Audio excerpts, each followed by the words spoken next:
Okay, what we have here mutilated skull is and severed leg We're bone about of to an get English into the last attempt to break the millimeter cranium open. of the production. Pernahkah kalian membayangkan sisi tergelap dari perilaku manusia? Di balik peradaban yang maju dan norma sosial yang kita kenal hari ini, tersembunyi sebuah praktek kuno yang mengerikan, yaitu kanibalisme. Dari ritual suku pedalaman hingga kasus mengejutkan di era modern, memakan sesama manusia bukan hanya cerita horor. Kanibalisme adalah kenyataan yang pernah dan terjadi. Salah satunya pada kisah Jane yang akan kita bahas kali ini. Jamestown, Virginia, didirikan tahun 1607 oleh koloni dari Inggris. Namun, pada tahun 1609 sampai 1610, koloni mengalami masa starving time, yaitu masa kelaparan ekstrim. Hal ini telah terungkap lewat penelitian ilmiah yang diteliti.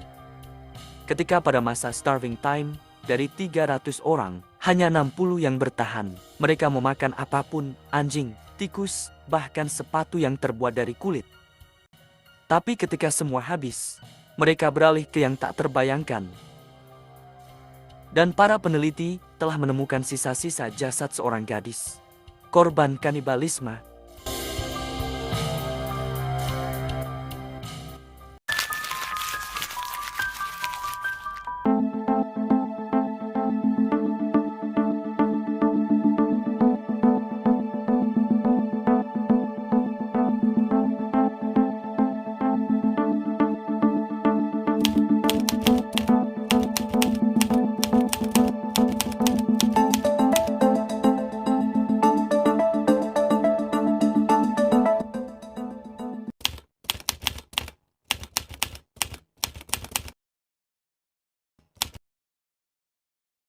Jamestown, Virginia, harapan besar bagi kerajaan Inggris. Namun seketika berubah menjadi neraka hidup. Cuaca dingin yang ekstrim, konflik dengan penduduk asli, kekurangan makanan, dan penyakit membuat koloni ini nyaris musnah. Peristiwa di musim dingin itu kelak dikenal sebagai The Starving Time, di mana dari 300 orang yang tinggal di Jamestown, Virginia, hanya 60 yang bertahan hidup. Kenapa bisa terjadi? Tahun 1609, koloni Jamestown, Virginia, sangat bergantung pada pengiriman makanan dari Inggris dan tukar-menukar dengan suku Powhatan.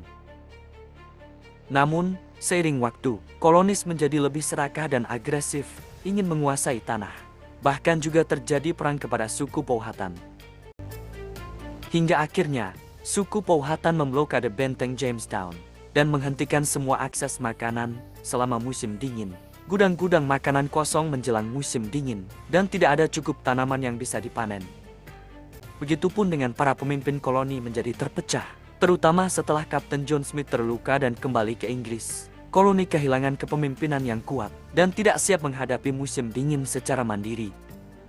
Begitupun dengan infrastruktur Jamestown, tidak mampu mendukung jumlah penduduk yang cukup besar.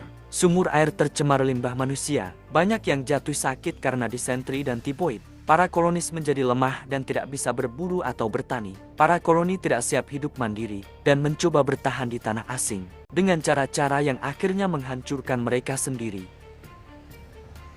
Bertahan dalam benteng yang sempit dan penuh penyakit, makanan cepat habis, dan akhirnya kelaparan merajalela.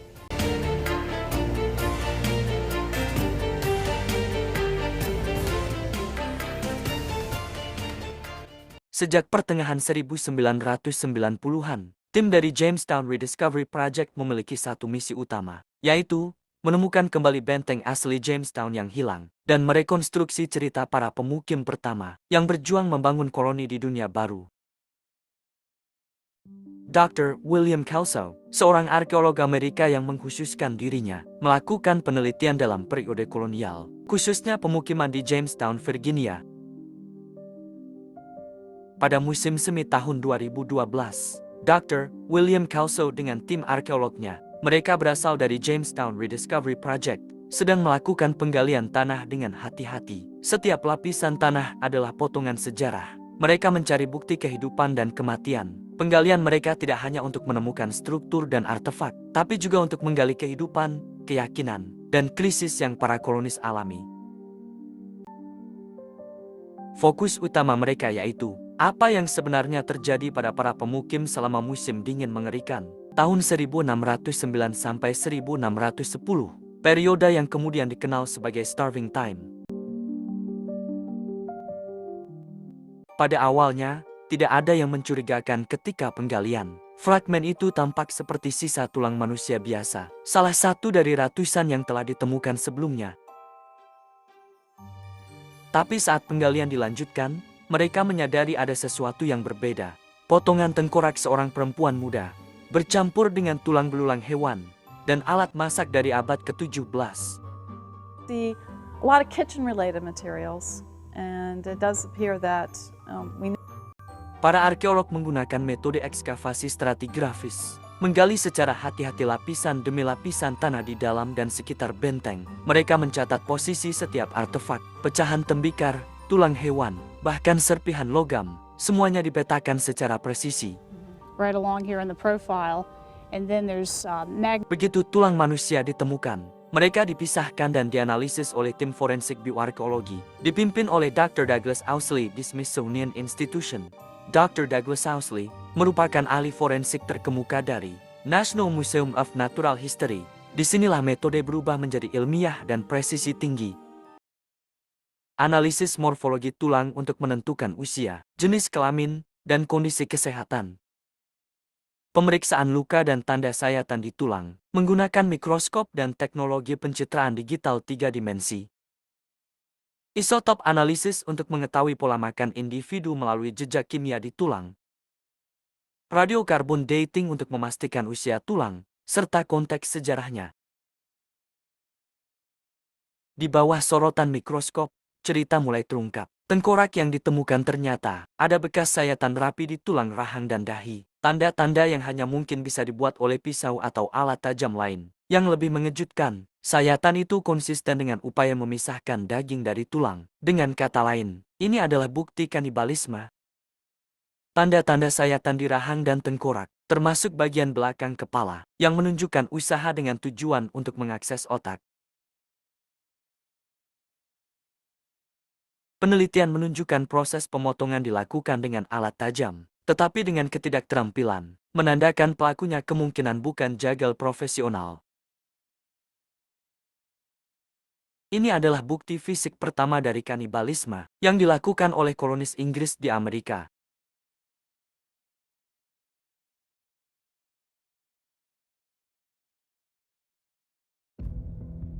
Catatan George Percy merupakan salah satu sumber primer paling penting yang menjadi dasar pemahaman tentang masa kelaparan ekstrim di Jamestown selama musim dingin tahun 1609 sampai 1610 yang dikenal sebagai The Starving Time.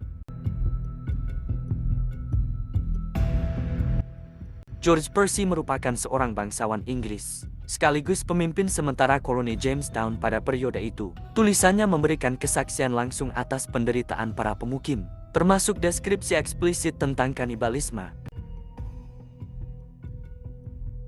George Percy menyebut praktik kanibalisme di antara para kolonis yang kelaparan. Namun, selama berabad-abad, bukti fisik yang mendukung klaim ini tidak pernah ditemukan.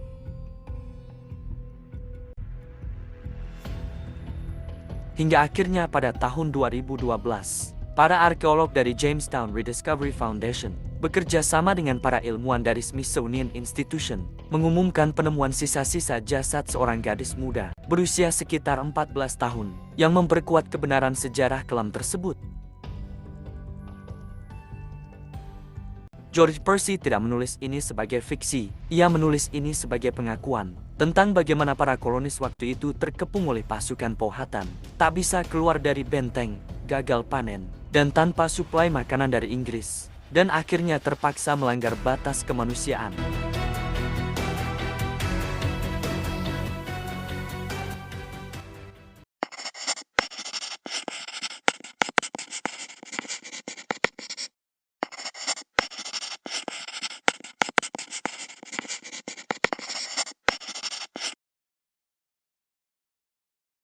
Jane tidak tercatat dalam dokumen resmi, tidak ada nama, tidak ada catatan kedatangan. Namun, para peneliti memberinya nama Jane sebagai simbol dari banyaknya individu anonim yang mengalami nasib serupa di masa kolonial. Korban putus asa, bukan kekejaman.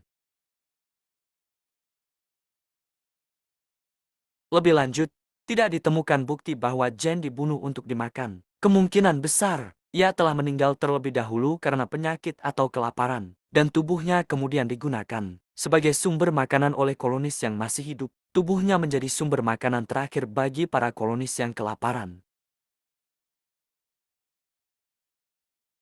Jane diperkirakan gadis berusia sekitar 14 tahun. Berdasarkan analisis isotop di tulangnya, dia kemungkinan berasal dari Inggris bagian selatan. Dia datang ke dunia baru, mungkin dengan harapan akan kehidupan yang lebih baik. Tapi kenyataan yang dia temukan adalah kelaparan, penyakit, dan, akhirnya, kematian. Penemuan Jane adalah bukti fisik pertama yang mendukung kisah kelam itu. Bahwa kanibalisme memang terjadi, bukan mitos, bukan rumor. Jane tidak memiliki batu nisan, tak ada catatan namanya. Tapi lewat tulang belulangnya, dia bercerita tentang penderitaan, tentang keputusasaan, dan tentang harga yang dibayar oleh para pemimpi awal yang mencoba membangun dunia baru. Kini, wajahnya telah direkonstruksi, ia kembali memiliki wujud, dan lebih penting lagi, kisahnya akhirnya didengar.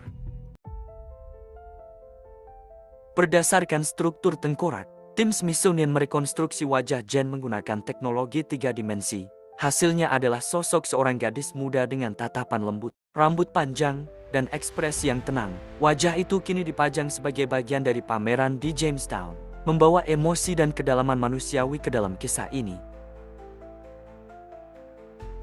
Wajah Jane adalah jendela ke masa lalu. Ia mengingatkan kita bahwa di balik angka statistik kematian, selalu ada individu yang nyata, dengan mimpi, ketakutan, dan harapan.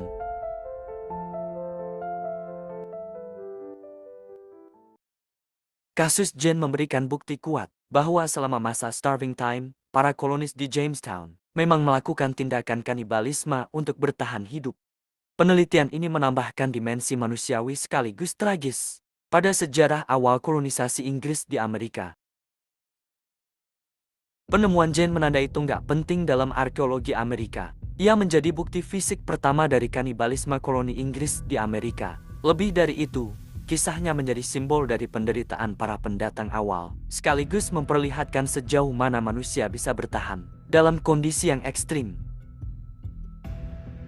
Jamestown mungkin adalah fondasi dari Amerika modern, tapi seperti yang ditunjukkan oleh Jane, fondasi itu dibangun di atas pengorbanan, keputusasaan, dan sisi tergelap dari jiwa manusia.